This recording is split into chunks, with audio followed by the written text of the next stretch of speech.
Real quick, guys, if you haven't already, please hit that like and subscribe button.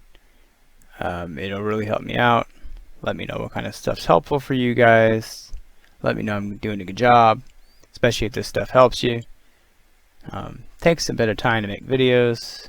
I really appreciate it. Thanks to all my viewers and subscribers I got recently, and I really appreciate you guys that are active in the comments, even if you're not so satisfied. Thanks for commenting and letting me know.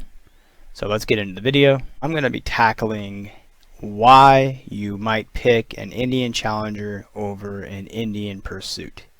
So let's get into it. Now here I have the Dark Horse Challenger and I have the Dark Horse Pursuit on my screen, and if you look at the prices here, 29 grand versus 31 grand, that's a $2,000 difference.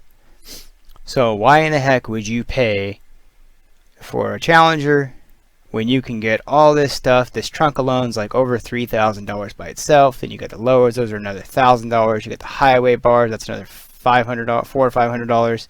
So seems like a deal, right?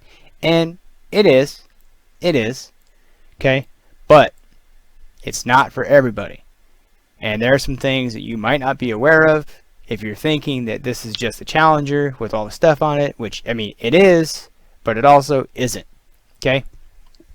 Because first of all, let's start with the simple thing here. The wheels on the Challenger have the pinstripe around them. The Pursuit does not have that, and I actually love those wheels, but otherwise the wheels are identical.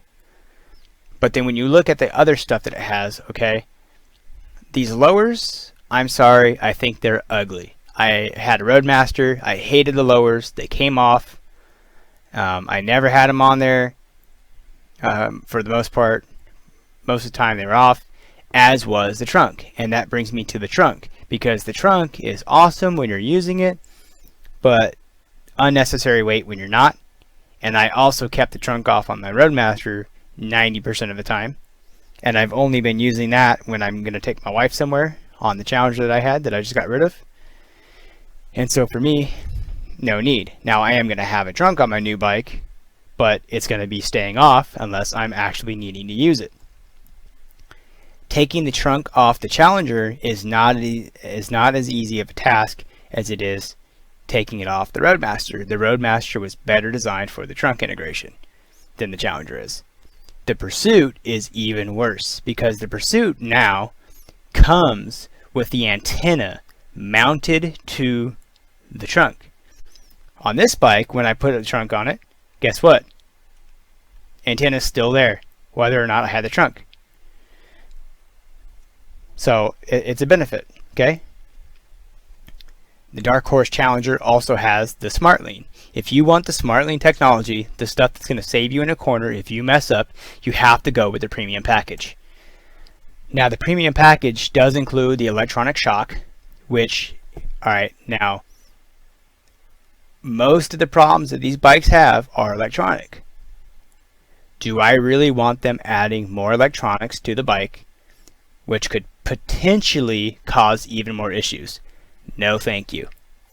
It has a heated seat. I don't need that. I don't find my butt getting cold on this bike.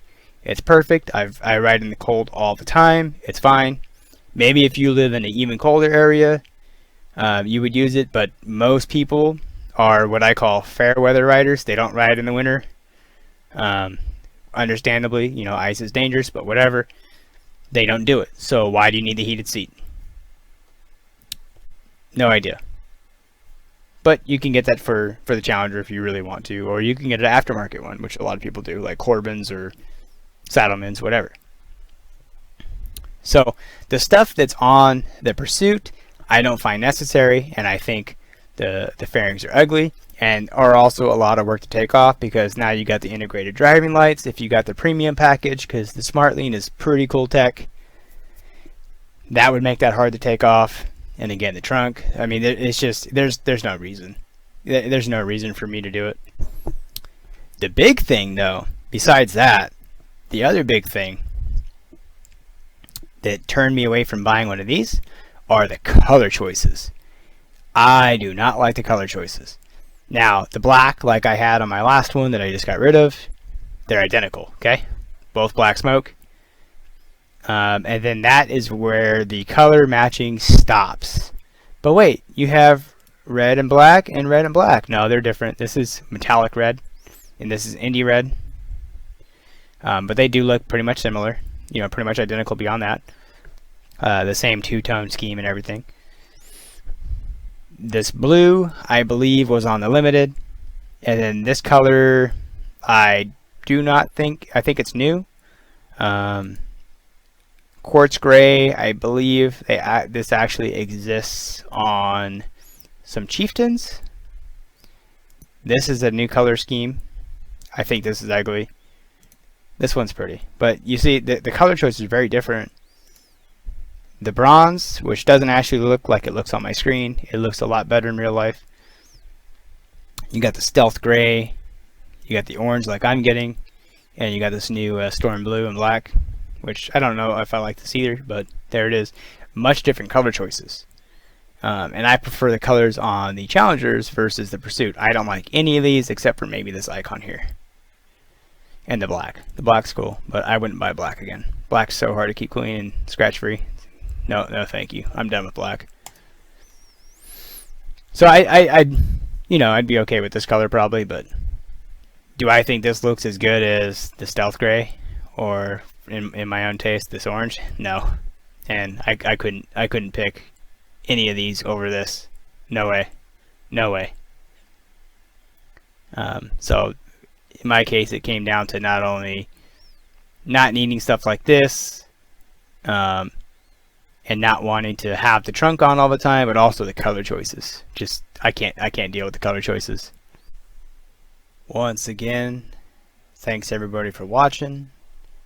If you didn't already, this video helped you out, hit that like and subscribe button, and I look forward to seeing you on the channel in the future. Anything you guys want to see, anything you guys want to discuss, drop me a comment. I'm pretty active. I try to answer comments when they come in. Little iffy if you reply and then don't get a reply back because it doesn't always show me those, but I do try to respond to everything I can. So appreciate it. Ride safe and good luck with your decision if you're looking at these two bikes.